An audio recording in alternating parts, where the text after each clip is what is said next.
Is that really true? Don't we have free will? Because when I am online, I feel completely free and in control. Am I not in control? This is our biggest illusion, the illusion of free will. And I think that we should Objection. start. No, I'm kidding. Continue.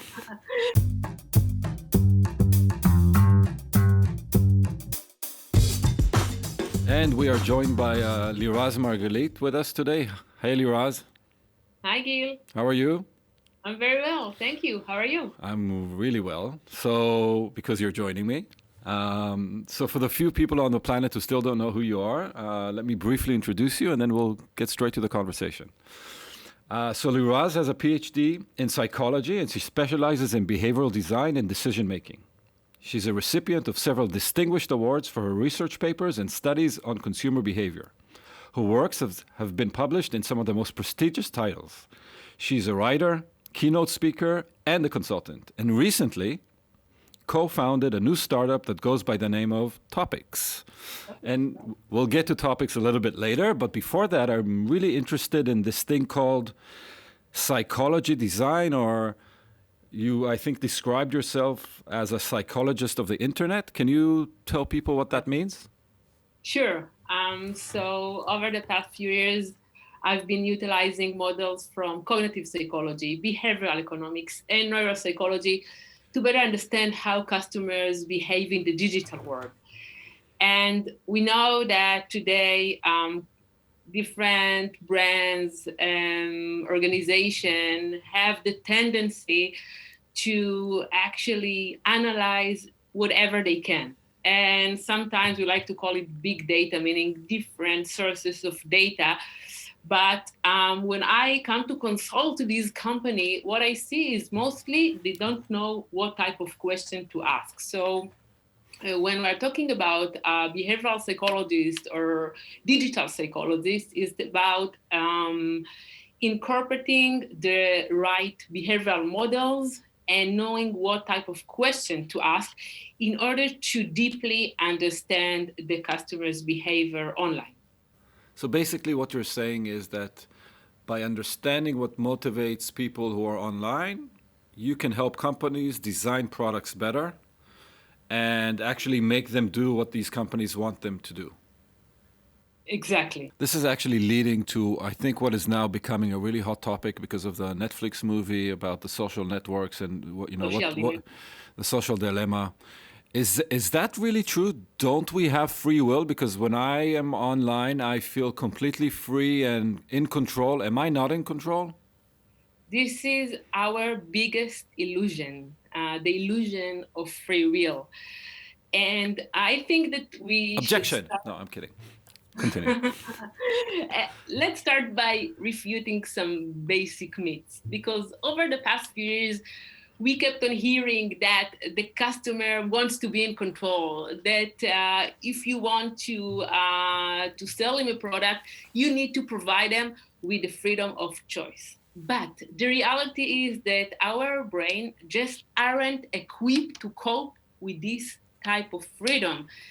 And we think that we are in control of our decision, but basically, we hardly control 80% of our everyday decisions are done with little or no conscious thought. I mean, Gil, you cannot begin to imagine the effect of cognitive biases, of our emotions, of environmental cues to the way we make decisions. And in this world of information that we live in, we simply have too much information. And from our brain perspective, it simply means too many decisions that we have to make every minute of every day. So now we are moving from this rational approach that doesn't work. I mean, we are not rational. Rational means that if you need to make a decision, Gil, you need to consider every little option. We just simply don't have the capacity to start considering every little option.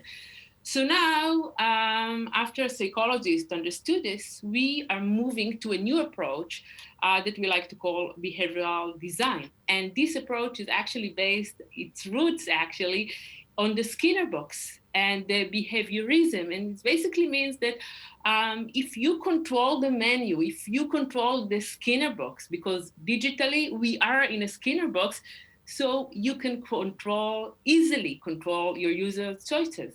But let me give you an example from my life. Okay, I went through some changes, and I had to consider buying certain things, and I actually found it super useful that I noticed that while I was searching for things, all of a sudden the social networks I spend time in started offering me things beyond the posts that I usually look at that are relevant for the things that I'm looking at. So instead of me going to Google, when I was scrolling my feed in Instagram, for instance, I would be getting suggestions for furniture, for a car, for whatever, and I really liked it. It was passive, right? Instead of me, and so I think that if the social network knows that I have a need, that I'm actually living an event, it figured out my event, and then it started to offer me things in that context. Now, to take that and say they know me is like to see somebody in a highway that's scratching their head that might need a shampoo on the other side of the road while you're in the car and they're in the car, and saying, I know this guy because you saw them scratch their head. Yes, you know they might need a shampoo, but it doesn't mean that you know them. So I don't see the social networks actually really knowing me. I just think that they figured out that I have a need, and now they're trying to serve it. It's not that a big deal. So let me tell you this, Gil. What you just described is just the tip of the iceberg. And Okay, let's we let's know get to the that bottom of the iceberg then. there is tons of information that those social networks know about you, but they don't reveal it because they don't want to actually right now make too much of a buzz. But I know for a fact, I will give you an example. Um, they can know if you in 11 p.m. at night, if you are looking at images of your ex, and they know who is your ex because you can change status on Facebook. And if you look at your ex, you must have been feel sad about it. So they know how to put you in a certain mood. And if you are in a certain mood, and they know that if you have a certain personality traits, let's say that you change your picture a lot on Facebook, and you have more than 6 groups, and you use words like wow and amazing, so you are an extrovert or you are in extroversion. And if that is so the right thing for me to offer you at 11 a.m. is to join a certain group or to buy a certain product. And And what's wrong with that? what's wrong with that Yeah. is that The, if the you think supermarket, it's like a micro supermarket that instead of me going to the supermarket at 11 p.m., the way you would look at 11 p.m. going to the supermarket, the supermarket comes to you. Cool. Not really, No? because we feel that this is the world, this is the default. The default has so much power. The news that we see, the friends that we hear from, the jobs that we hear about, even the restaurant, not in COVID time, but even the restaurant, we consider our potential romantic partners on Tinder, all of them actually filtered through a widespread apps, each of which actually comes with a menu of option that gives the designer enormous power. I mean, you don't know why you see a certain restaurant or why you see only this potential partner or Tinder, and there is an algorithm behind it that actually looks at you and knows you, and they have a digital footprint on each user, and then actually they use this information from different sources. For example, Waze know where you're working, and eBay and Amazon know what you like to buy, and Facebook knows your personality traits. And if you think about it, there is an avatar on Gil that knows you better than your moms know you? Well, I buy a lot from, for instance, AliExpress, and I happen to have a thing. I'll admit it live about iPhone covers. Okay.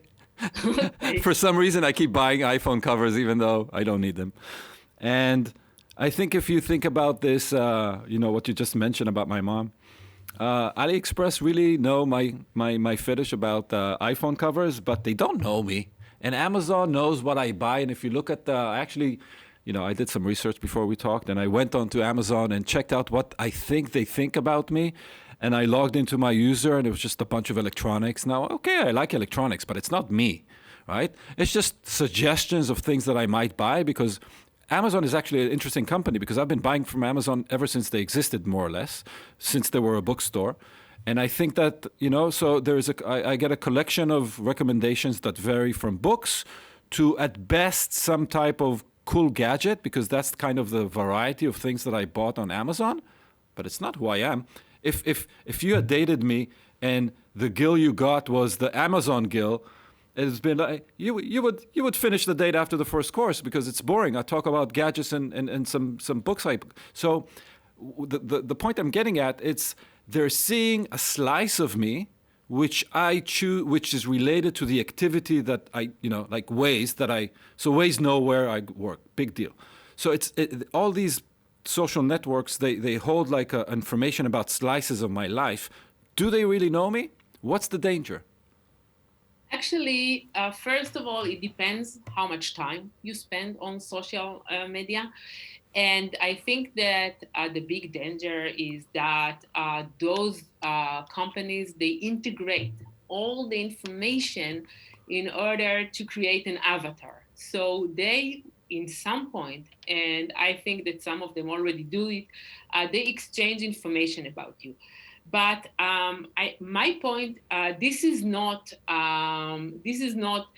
the only negative implication. The negative implication is that as you go online, you are not responsible for your decisions. I will give you an example. For my days at ClickTel, I was working with a company, and they were offering tax services. There was a time at the year that it was in the States, and they had to do their taxes. The American had to do their taxes, and they had two service plans. They had the free and the expensive one. And the expensive one, it was, I think, about $20. And of course, most visitors choose the free one. So they consulted me and they asked me what to do. They wanted more engagement and more conversion with the expensive service plan, of course. So what I was offering them is to add a middle plan, because then we have an effect we call anchoring. Mainly, when you actually look at different choices, your decision is extremely influenced by the framing, but by how you frame the different choices. So now when you have this middle option, most people will choose the middle option. But listen to this, I didn't want them to choose the middle option because they wanted people to choose the priciest choice. So what I did is I actually told them to make sure that the difference in price will be lower and less meaningful than the difference in services. So actually people went to the middle option, and then they told themselves, okay, I add $5 more and then I have the full services. And this is actually what happened. And we were able to raise conversion. It was by 4.5%. And when people are actually analyze websites and conversion, this is huge. So people didn't need the priciest option. They didn't need it, but they choose it because of the way I frame the different option. And this is a powerful tool, the behavioral design. And you can do it easily online. Is it really different than what I, in the, let's call it old world, if you had walked into my store, maybe I had a sale and then a shoe next to which is the, I don't know, the new version, and it's only, I don't know, $15 more than the older one, but it's already, you know, it has all the new features or whatever. Is that, it's just it's good business conduct, no? I mean, you're trying to sell your stuff, you're a business, and you're trying to maximize profits, because it's starting to sound like there's a lot of ethical, like, aura that somehow you'd like to have part of this. But how do you make ethics part of it in a world where bottom line results and profits and revenue is what drive things? Okay, so actually, you asked two different questions. So you asked, okay, so for the price of one. I just need an anchor now. Okay. Thank you for that. So your first question, and I really like this question, and it is an extremely important one, is what is the difference between the brick and mortar store, or the physical store, and the online store? Right. You said, okay, because we always had marketing, and you can actually arrange the products in the store in a way that will actually manipulate and design your choices. And that is correct. But there is a big difference here. And the big difference is a buzzword we call personalization, meaning that in the store, you don't change the arrangement of the products for every customer that enters the store, right? But what we are trying to do online, and there are many, many companies that work very hard on personalization, is that as you enter a news website or Amazon, you will see a different environment than compared to the environment I will look at when I go to the same homepage at Amazon, because they know me and they know my, you call it a fetish? Yeah, they know us very well. So it is much easier to manipulate us. So do you think it's, and now we're moving, because I asked two questions for the price of one, to the ethics of it. How do you manage this? I mean, do people just have to be good people, or will this ever be in control? How do you see this being played out? So, of course, this is an ethical question, but it is even more complicated than we think, meaning that, okay, let's put aside all the negative effects just for one second. Let's consider that we, what we call design for good, meaning that I can convince you, or what we like to call adherence today, or compliance. I can convince you to work out more and to eat more healthy food, and maybe to get vaccinated. And I can do all this using behavioral design, but in other words, using psychological manipulation. Is it a good thing? So now when we're talking about all the positive implication, so now can we say that I can use it and I can manipulate you without your awareness? I'm not sure. I mean, the question is, can we use it at all? We can actually convince people to save more for their pension and to drive more safely and to recycle. But do we have the right to actually use this manipulation on people, even if it is for their best interest? And I'm not sure that we can.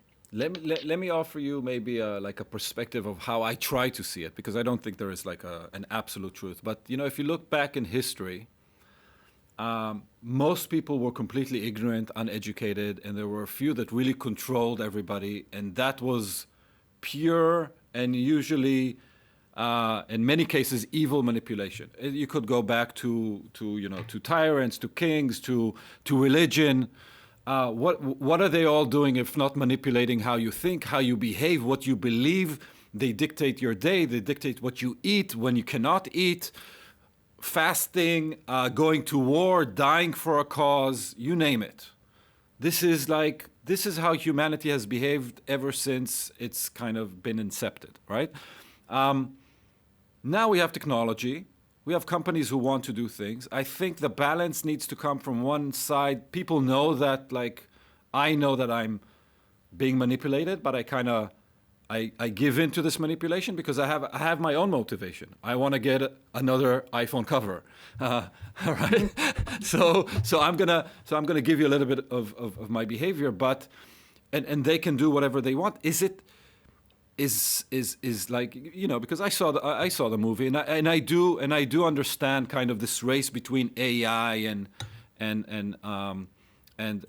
will, and I'm wondering if, unless you choose to be an anti-technologist, or unless there will be some do-good council, and then you question who are the people in the do-good council and what are their power and how do they decide what's good and not good, and what is, and it's also like, is it a global thing? Is it a regional thing? How do you get elected? How do you get diselected? There's so many questions. I think the only way it could work maybe is just, as much as possible, transparency, and then the companies can do whatever they want, and we know what they're trying to do, and it's like a relationship. It's like, and then there has to be something about, I would say, I think the important topic maybe is privacy. What do you do with the information that you have about me? Can you give it? Can you expose it? Because then it might become sensitive. Do you see it going anywhere? I mean, I know it's a problem, but is there a solution? Is there a direction that you see starting to pick up? Okay, so first, you mentioned the history, and you mentioned the fact that we were always being manipulated. But I think the big difference today is the conscience aspect. I mean, then if I tell you what to do, and I just tell you, Gil, do it because this is what I order you to do, you are aware of that. I mean, you don't like it or you do like it, but you are forced to do it. But the major difference is that now you go online and you don't know, because you are aware and you read and you saw social dilemma. But even if you did, most time we are being on our automatic pilot. And even me, when I am aware, I can go to a website and they will be able to manipulate me. And we found a phenomena we call dark patterns. Dark patterns are all the manipulation. Let's say that it can be minor, like you are going to leave your website or you are going to leave a distribution list. So I will tell you, oh my God, you don't want to get all these great discounts. And this is a way to manipulate you. Or when you are going on booking and we say, okay, there are 5 other people that look at the same hotel right now.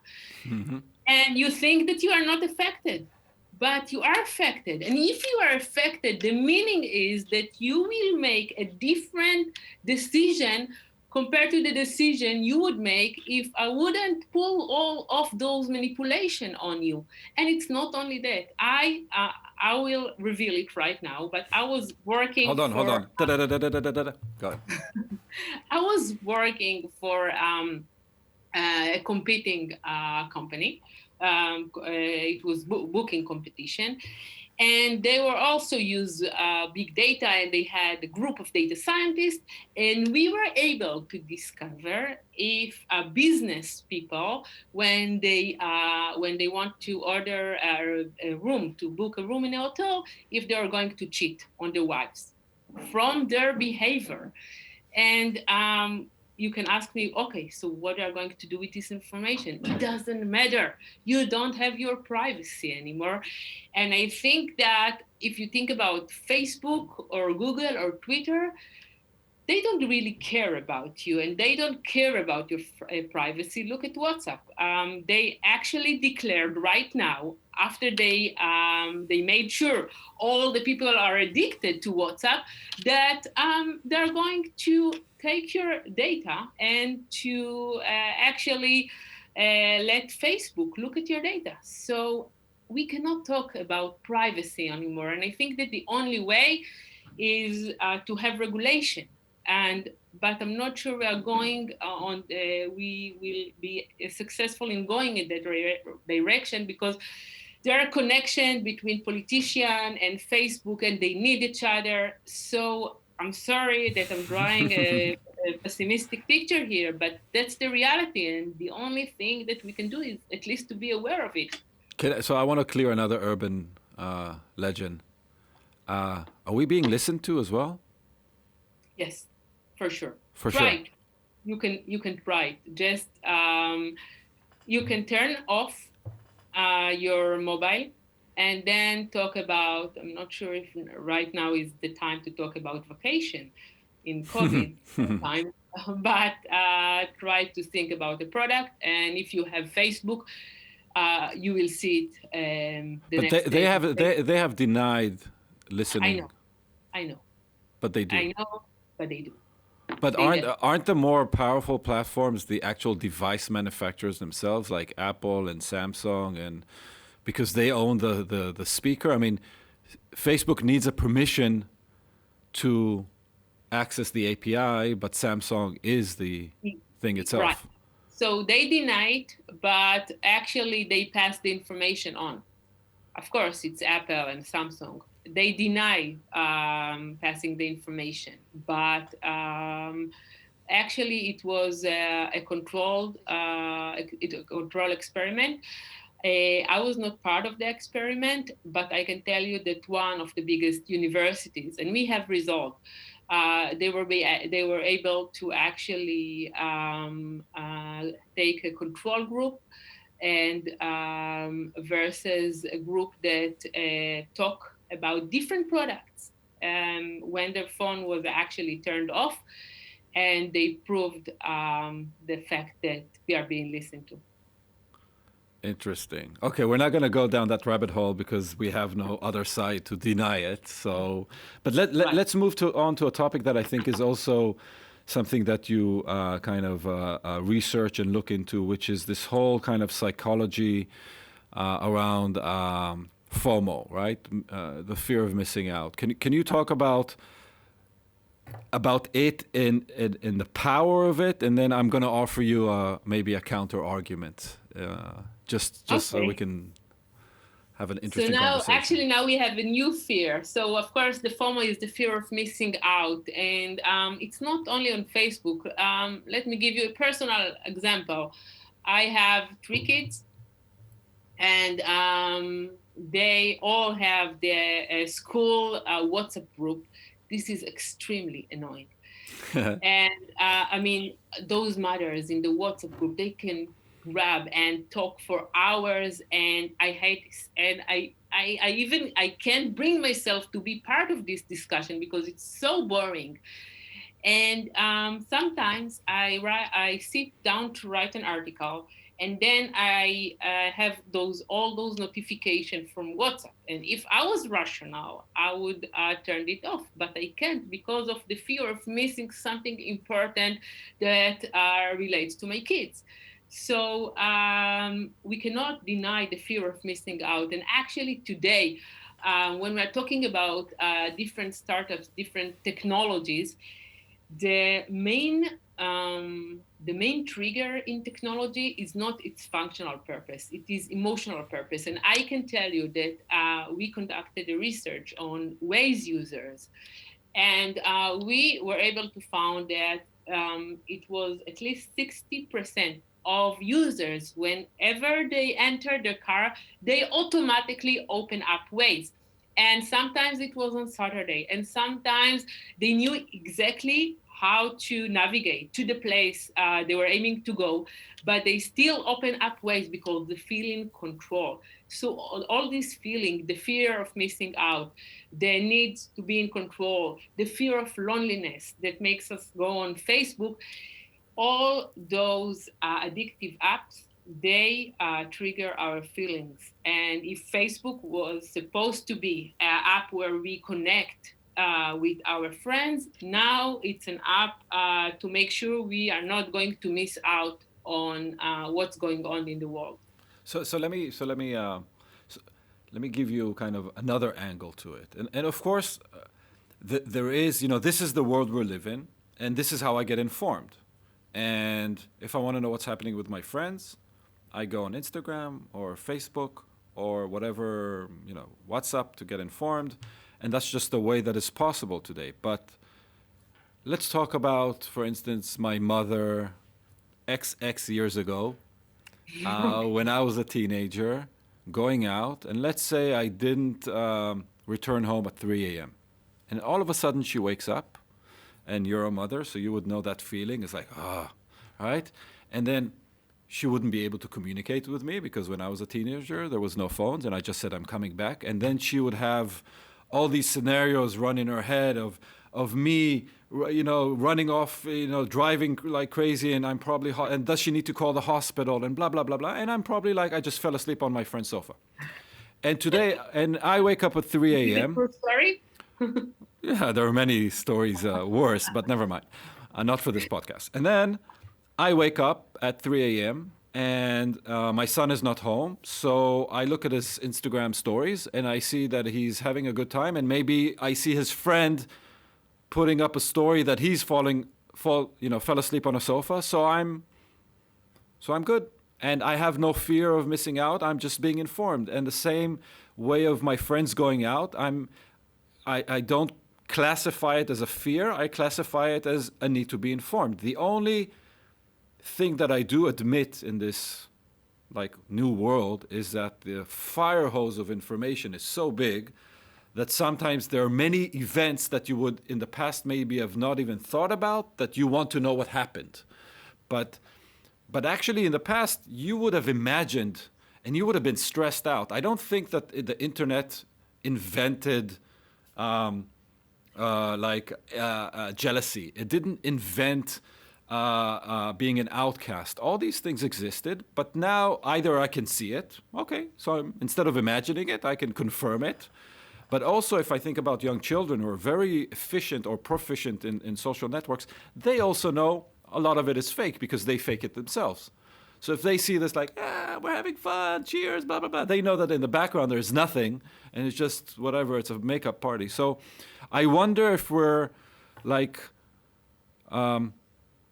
us, and I would loosely put us in the same category of the same generation, maybe look at these things slightly more dramatically than we should, because young people are they're like, hey, it's okay, they went out, and there's no FOMO. It's just now they're experiencing their version of envy and fear and everything that I experience, slightly different because there's technology and it's natural. It's not a big deal. I keep on hearing this claim. And I have to tell you that now I totally disagree. Okay, now we're getting somewhere. Let's start with some findings. We know that there is a strong, meaningful correlation between time spent on Instagram and Facebook and anxiety and depression, especially for teenage girls. And also we know that suicide levels rose in the past few years, and we can see it from the inventing of those social media. But now you gave a nice example. You said, okay, so even if a teenage look at the picture and he sees some filtered young girl, he knows that it is filtered, but it doesn't matter. It doesn't matter because we have to understand that we have two different systems operating in our mind, system one and system two. System one is the emotional system. And it is based on our emotion. It is quick to make decisions and judgment. And basically, our emotional system is responsible for more than 80% of our decision, because we don't like to work harder than we have to. And when we use our rational system, system two, our cognitive system, it requires lots of cognitive resources. So we don't like to use it a lot. And when you say we know that, we don't use this knowing. We mostly use our feeling. And the thing about those social media is social comparison, especially for the younger generation. So it is all about the visual and how do I look and how many likes did I get. And sometimes those like has the worst effect, meaning that they can change the day. If I didn't get enough likes, it means I'm no good. And they actually think and associate those likes with the feeling of love. And when I ask people, okay, you have a birthday, what do you prefer? Do you prefer to me call you or maybe come to you and congratulate you, or would you like me to write it online? Do you know what they tell me? It was 80% of the teenage girls. Do you know what their answer were? I'm guessing it's the story. Is the story. Yeah, they because if I didn't congratulate them to their birthday online, it doesn't count.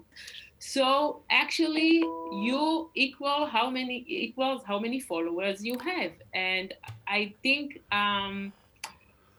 we can see right now the negative implication, and we keep on seeing this in the future. But Liraz, I want to, I really, I'm trying to be an optimist. I think that, and again, I go back to my own childhood.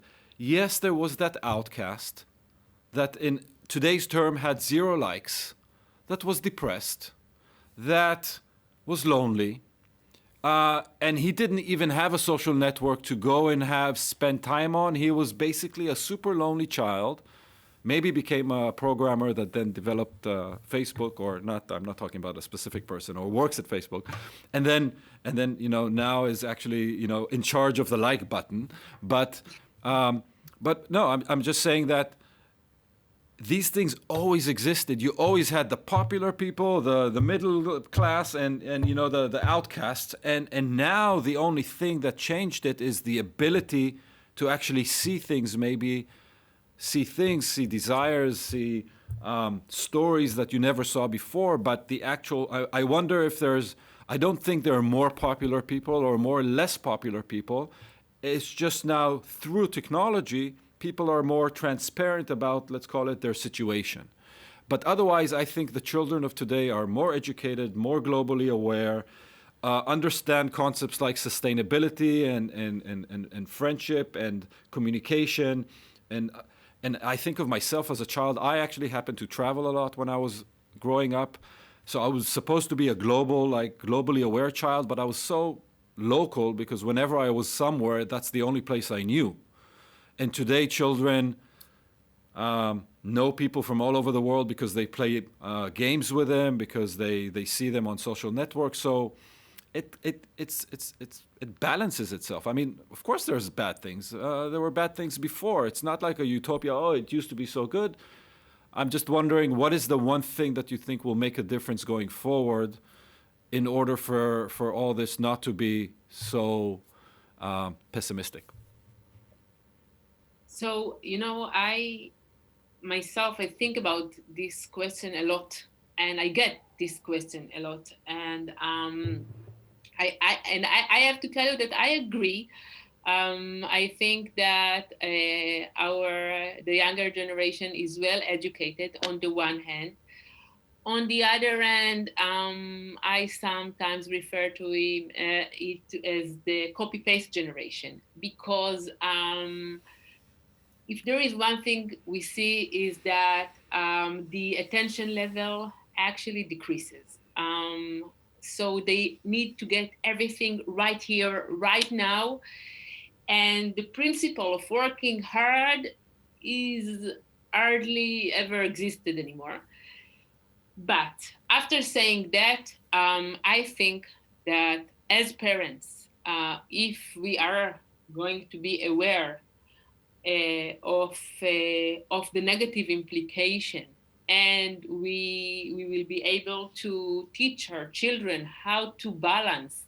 We have work-life balance, so we need to have a digital, physical life balance. This is one thing. And I think that if we're talking about skill set of the younger generation, I think that the most requested or popular skill set is to be able to change yourself really fast and to be able to adapt to your environment and to learn new things. And I think, of course, yeah, technology actually help us with that.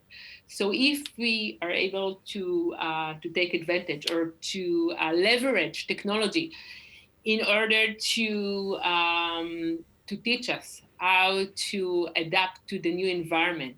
And on the other end, to make sure we don't spend too much time on all those social network, I think that it is a bright future for us. You know, I just, before I ask you maybe the closing question, I just want to reflect. I went to an American school in Japan in high school. And if I try to think about how we all looked like, I think that was the meaning of copy paste. We all had the same haircut, we wore the same jeans, we all had the whatever sneakers. And I think copy pasting has been how people have behaved, but now it's global. So you see something like a dance on TikTok, everybody's doing the dance. But it's human nature. I mean, for me, it was just the high school, and I just did it in front of another 300 people, or we were all in this copy paste mode. And if you look back at like pop videos in the 80s or shows from the 80s, you're like, wow, all these haircuts, they all look the same and they're funny and they're all copied each other and they felt good because they look like each other, but it's the same as TikTok. It's not. Anyway, let's move on. You're right, but I was reflecting on their searching skills, on what I like to call the Google effect. So when I talk about copy paste generation, I mean that they take information, they paste it another way, and they don't really process the information. I want to close with a question of the future, and I call it the exponential question. Technology is moving super fast, and behavior and psychology probably isn't, because we're limited human beings. As you know, our capabilities are actually limited by the power of our brain and how we've been wired over millions of years. And if you take everything that you said, because technology will advance, quantum computing and AI and machine learning and whatever, and let's imagine the social network of 2050. Isn't it like, first of all, I'm not looking at a screen, probably. It's somehow embedded in my head. I mean, how far do you think this thing will go? And are we doomed as far as you're concerned? Or is there like an amazing future ahead of us? How does this thing play out? So there is an experiment I like to do with my students, and I like to ask them, okay, let's say that you have a chip in your brain, and this chip can make all the decisions for you, but it will make it better than you because it has all this information and he knows you and he can calculate all those. He has a calculation power, so he can calculate all the information in your personality traits and your health condition. Would you use it to make the decision for you? And until today, there is not even one person that says that he's going to use this chip, because I think there is something about us human that likes to make our own decision, even if we are going to fail. And I think that in the COVID time, I think that if there is one thing that makes me feel good, is to see that even though we were moving all our interaction to the Zoom, it wasn't the same, and people still need the face-to-face interaction. And all the depression level that we see, sometimes it is because we only need this small interaction. Even those annoying interaction in the supermarket, waiting in the line, we need it. As you said, our brain did not develop as fast as our technology. And our brain still need to sense the other people, to smell the other people, to feel the other people. And I think that even in 2050, I think that, of course, technology is going to be more developed than today, but I think we will stay basically the same. So that's a great note to end with. The note of at least hoping that technology will be as humane as possible and ethical, and without the impossible task, we'll finish. So thank you, Liraz. It's been fascinating. We could have gone on and on, but I think we hit the interesting parts, and maybe we'll meet again in person. I would love that. All right. Thanks for being with us. Thank you, Gil. Bye bye. Bye-bye.